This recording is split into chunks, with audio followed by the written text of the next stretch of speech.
Hello, my name is Ezra.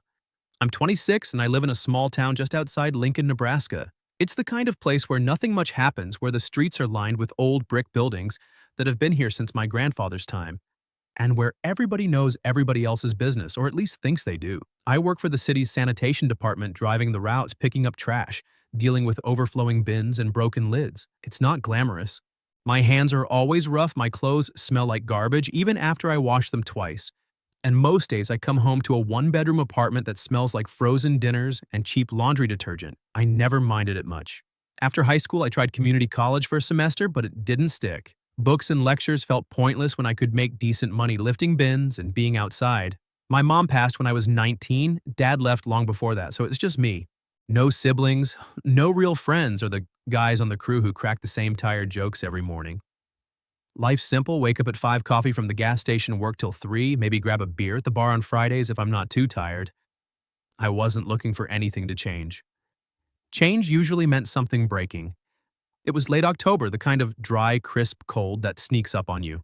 The leaves were mostly gone, scattered across the sidewalks like forgotten confetti, and the sun hung low, casting long shadows over everything. I was on Route 7, the older part of town, with the pawn shop, the thrift store, and a couple of empty storefronts that nobody bothered to rent. People didn't come around here much anymore. I liked it that way, quiet, no complaints about the noise from the truck. I pulled up to this one bin behind the pawn shop, an old plastic thing cracked down the side lid, half hanging off. It had been like that for weeks. Every time I came by, I'd think about reporting it, but I never did. As I dragged it toward the curb, the shop door creaked open. I figured it was the owner coming out to yell about the mess or something. But when I looked up, it was a woman stepping out holding a steaming mug in both hands, like she was trying to warm her fingers. She looked about 40, maybe a little older, with her hair pulled back in a loose bun, and a thick brown cardigan wrapped around her. Slim-build, shoulders a bit hunched, like she was carrying something heavy inside. Her face was pale eyes, tired, the kind of tired that doesn't come from one bad night. She stared at the bin for a second, then at me. "That thing's been broken since last week," she said, voice low, almost flat. "Nobody fixes anything around here." I straightened up, wiping my hands on my pants, even though it wouldn't help. "Yeah, I know. I brought some duct tape today." I nodded toward the roll on my belt. It was stupid. Really, duct tape on a cracked bin wasn't gonna last, but it was something. She paused, sipping from her mug, eyes not really meeting mine. Steam rose up around her face. Then she said slower, "I'm Lydia, I own the place. If you're not in a rush, come in for a cup of tea. It's not about the tea being good, it's just today feels colder than the weather." I froze. Nobody ever invited me inside anywhere when I was in my work gear. I smelled like trash, looked like it too. Orange vest boots caked in God knows what. People crossed the street to avoid guys like me. But there was something in her voice, not pity, not flirting. Just empty. Like she was talking to the air and I happened to be there. I glanced at my watch, still had 20 minutes before the next stop, and nodded. Sure, why not? The shop bell jingled as I followed her in. It was dim inside, dust floating in the slanted light from the windows. Shelves packed with old stuff clocks that didn't tick, jewelry and faded boxes, books with cracked spines, a couple of guitars missing strings. Smelled like old paper and metal. She poured tea from a kettle on a hot plate behind the counter, plain black tea, no fancy stuff, and handed me a chipped mug. We sat on 2 stools by the counter, not saying much at first. The silence wasn't awkward, it was just there like the dust. I sipped the tea. It was hot, bitter, perfect for the chill outside. She stared into her mug, fingers tracing the rim. Outside, the wind picked up, rattling the door. I didn't know what to say, so I didn't say anything. But something about that moment, the broken bin outside the quiet shop, her quiet voice stuck with me. 2 people who didn't belong together in the same room, but there we were. When I finished the tea, I stood up to leave. She looked at me for the first time, really looked. "Thanks for coming in." I nodded. "Thanks for the tea." As I stepped back out into the cold, pulling the bin the rest of the way to the truck, I glanced back. She was still at the counter watching. I didn't know it then, but that cracked bin, that cup of tea, it was the start of something. Something quiet, something real in a town where nothing ever changed. A few days later, I found myself slowing the truck down as I approached Route 7 again. I told myself it was just routine, check the bins, make sure nothing was overflowing, but I knew better. That cup of tea had lingered in my mind more than it should have. The way Lydia had looked at me, not with pity or curiosity, but like she saw something worth pausing for. I wasn't used to that. Most people looked through me, not at me. The pawn shop looked the same from the outside faded sign, dusty windows, the cracked bin still sitting there like nothing had changed.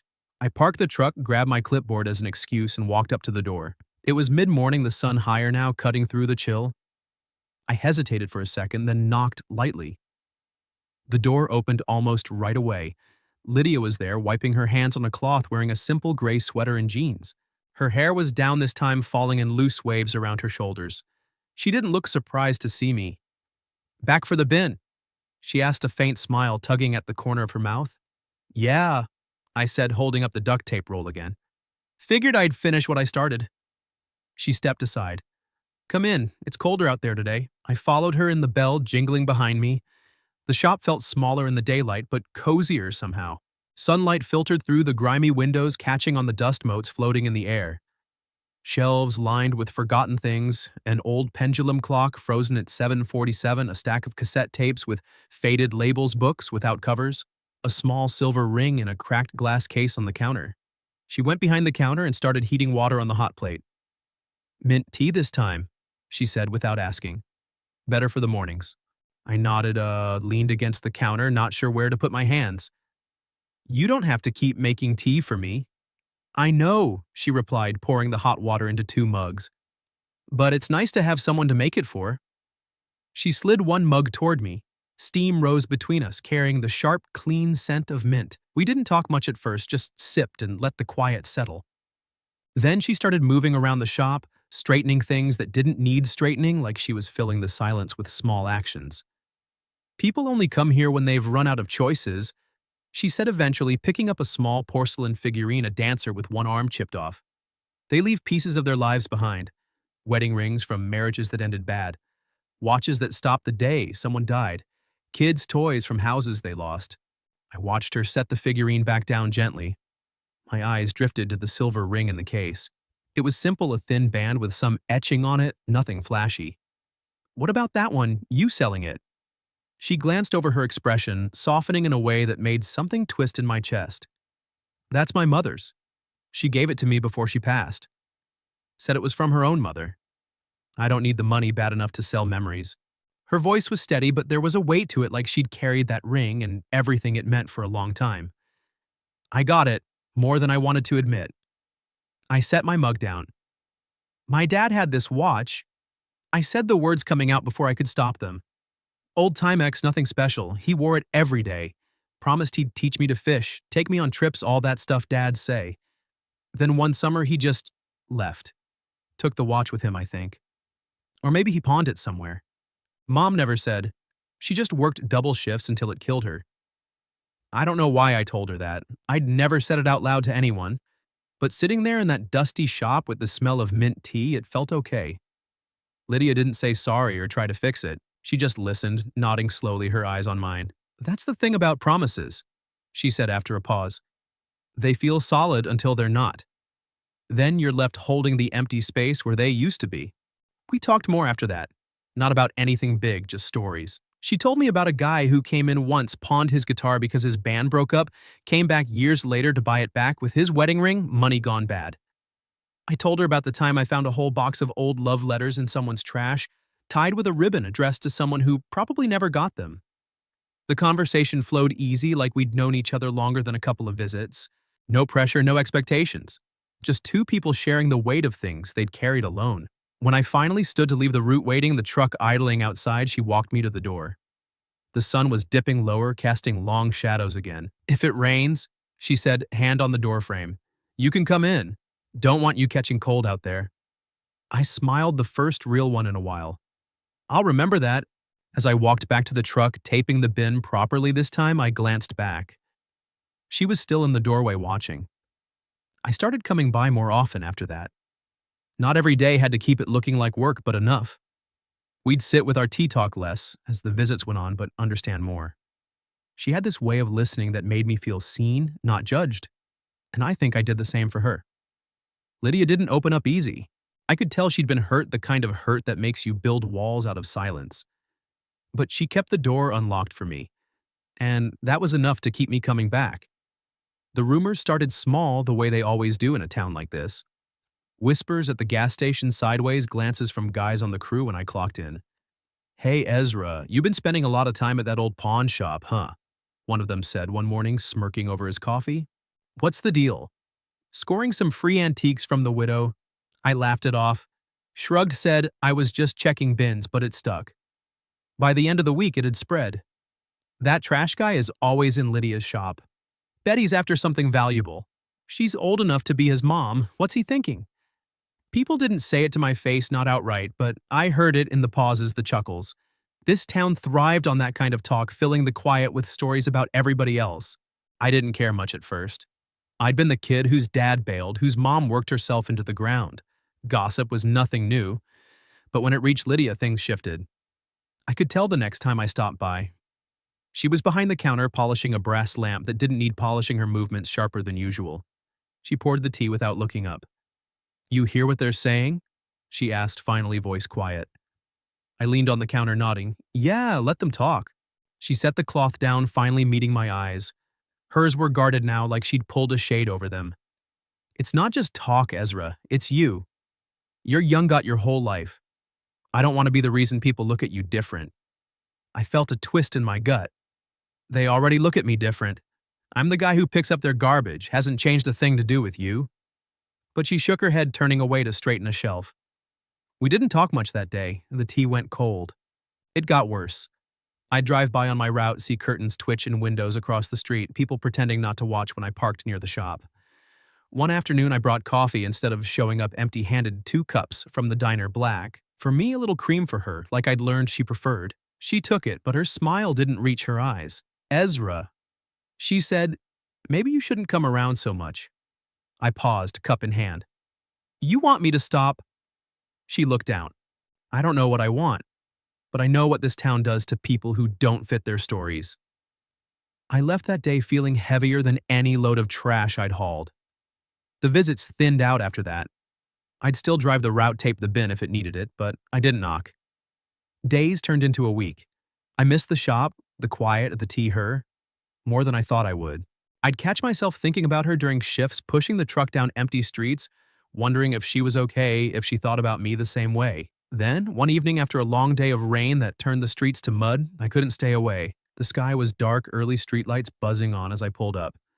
The shop door was locked, lights off except a faint glow in the back. I knocked anyway, harder than I meant to. The door cracked open. Lydia stood there, eyes red like she'd been crying hair loose and messy. She didn't say, "Come in. You don't have to do this," she said, voice barely above a whisper. "Come around anymore. I don't want to drag you into whatever people are saying." I stood there in the rainwater dripping off my jacket. "Lydia, I hear worse every day. Guys calling me trash boy behind my back like I don't know. But you're the first person who's ever made me feel like I'm more than that." She gripped the door, tighter, eyes glistening in the low light. "I'm too old for you, Ezra, too broken. You'll find someone your age, someone without all this baggage." "I don't want someone else." I said the words out before I could think. "I want the person who sees the stories in broken things, who makes tea for a guy in dirty boots." She stared at me for a long moment, then stepped back, closing the door softly. The lock clicked. I stood there in the rain a while longer, feeling like an idiot, but not regretting it. A week passed. I kept to my route, avoided the street when I could. But I noticed things more, the way she'd adjust her hair when nervous, twirl a strand around her finger without realizing, the way she'd look up when the bell jingled, hoping maybe. I caught myself smiling at nothing during work, thinking about her quiet laugh. Then one afternoon, cold but clear, I drove by and saw the door ajar. I parked, heart picking up, and walked in. She was at the counter pouring tea like nothing had happened. 2 mugs. "I thought you might come today," she said, not looking up. I took the mug. "You okay?" She nodded, finally meeting my eyes. "I miss this. Missed you." We didn't talk about the week apart. Didn't need to. From then on, we were careful. I'd come after hours sometimes, or early before the town woke up. The whispers didn't stop, but they mattered less. Because in that shop with the dust and the quiet, I wasn't just the garbage guy. And she wasn't just the lonely shop owner. I was starting to realize I didn't want to protect her from the rumors. I wanted to protect her from the fear that made her push people away. And maybe she was doing the same for me. It was one of those nights in early winter when the cold bites through everything, the kind that makes the town feel even smaller, emptier. I'd just gotten home from a late shift, some overtime, hauling extra routes because one of the guys called in sick. My apartment was dark, the heat rattling in the pipes as I kicked off my boots and collapsed onto the couch with a beer. It had been a couple of months since Lydia and I had started being more careful about our visits. I'd slip in after closing sometimes, or she'd leave the back door unlocked on quiet evenings. The rumors hadn't died down, but we'd learned to live around them. It felt like we were building something fragile but real in the shadows. My phone buzzed on the coffee table just past midnight. Unknown number. I almost let it go to voicemail, figuring it was a wrong dial or one of the crew messing around. But something made me pick up. Ezra? Her voice was small, shaking. Lydia. Yeah, it's me. What's wrong? There's someone trying to get in the back door. I heard glass break. I don't know what to do. My heart slammed into overdrive. I was already grabbing my keys, pulling boots back on. Lock yourself in the office or somewhere safe. I'm coming. Call the cops right now. I did. They're on the way, but hurry. I hung up, threw on my jacket, and ran out into the freezing night. The truck roared to life as I peeled out, cutting through empty streets, red lights be damned. The town was asleep, porch lights off, only the occasional street lamp flickering. My mind raced, burglar drunk worse. All I knew was she was alone, scared, and I wasn't letting anything happen to her. I got there in under 10 minutes, skidding into the alley behind the shop. The back door glass was shattered, shards glittering on the ground, footprints in the frost leading away. I burst through the front. She'd left it unlocked for me and found her huddled behind the counter knees, pulled to her chest, phone clutched in her hand like a lifeline. Her face was pale, eyes wide. He's gone, she whispered, voice breaking. Ran when he heard sirens, I think. I knelt down, pulling her into my arms without thinking. She was shaking cold even through her sweater. You're okay, I'm here. The cops showed up minutes later, 2 officers' flashlights sweeping the place. They took statements, bagged. Some evidence said it looked like a break-in attempt, probably someone looking for cash or valuables. Lydia told them about her ex, some guy from years back, a gambler who'd always accused her of hiding money after they split. He'd shown up drunk a few times before she changed the locks. They promised to patrol more, but their faces said what we already knew, small-town limited resources. When they left the shop, felt too quiet, the broken glass crunching underfoot. Lydia stood there, arms wrapped around herself, staring at the mess. Then she just crumpled, sank to the floor, back against the counter, tears finally coming. I thought no one would come, she said, voice raw. I called you on impulse. Didn't think you'd... I sat beside her close enough that our shoulders touched. The floor was cold, but I didn't care. Of course I came. She looked at me, eyes searching. Why? Because you opened the door for me when the whole world had slammed theirs shut. The words came out steady, but my chest was tight. That first day with the broken bin and the tea? You didn't have to, but you did. And every time since. She leaned her head on my shoulder, the weight of her real and warm. We sat like that for a long time, the siren echoes fading into the night. No big declarations, no rushing, just presence. Eventually, I helped her board up the broken pane with some plywood from my truck. I always carried basics for work fixes. She watched me work, silent at first, then handing tools without being asked. When it was done, the shop secure again, she turned to me. Stay, she asked. Not seductive, just needing. I nodded. We didn't sleep much that night. Sat on the old couch in the back room, sharing a blanket, talking in whispers about nothing and everything. She told me more about the ex, how he'd drained her savings, left her with debts and distrust. I told her about the nights after Mom died, how empty the apartment felt, how work was the only thing that kept me moving. At some point, her hand found mine, fingers interlacing like it was the most natural thing. No kiss, not yet, just holding on. By morning, the fear had ebbed, replaced by something quieter, stronger. I knew then I wasn't just coming around for tea anymore. I was here for her. And for the first time, she let me be.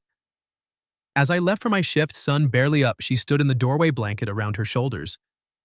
Thank you, she said. I smiled. Anytime. And I meant it. More than anything. A year passed like that, quiet days blending into quieter nights, the town moving on around us while we built something in the spaces nobody else looked.